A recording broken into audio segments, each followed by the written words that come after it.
ঠিক আছে? ওদের সাদিয়ার বয়স হচ্ছে 15 বছর, তাই না সাদিয়া?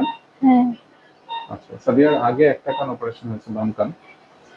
এখন আরেকটা কান অপারেশন হচ্ছে। ওর অপারেশনটা কানের পেছনে না কেটে ক্যামেরা দিয়ে কানের ভেতর দিক দিয়ে সার্জারিটা হচ্ছে, পেছনের দিকে না কেটে।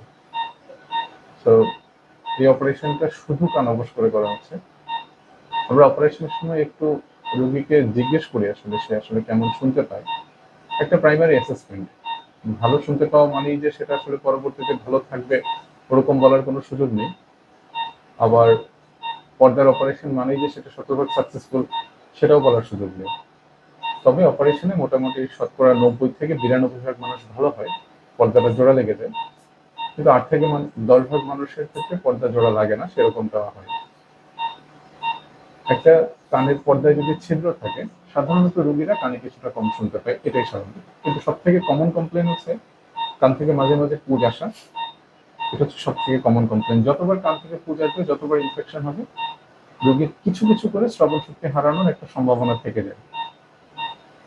যত আর্লি স্টেজে চিকিৎসাটা নেওয়া হবে, শ্রবণ শক্তিটা প্রিজার্ভ করার সুযোগ থাকে।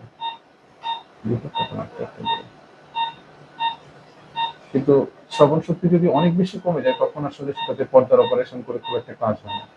তো আপনার যদি এরকম থাকে যে কান থেকে পুজ পড়ে, মাঝে মাঝে দুর্গন্ধ হয়, তাহলে বেটার হচ্ছে আপনি একজন কাছাকাছি নাক কান গলার ডাক্তার দেখান এবং প্রয়োজন অনুযায়ী চিকিৎসা নেন। যদি অপারেশন দরকার হয়, অপারেশনটা করে নেওয়াই ভালো।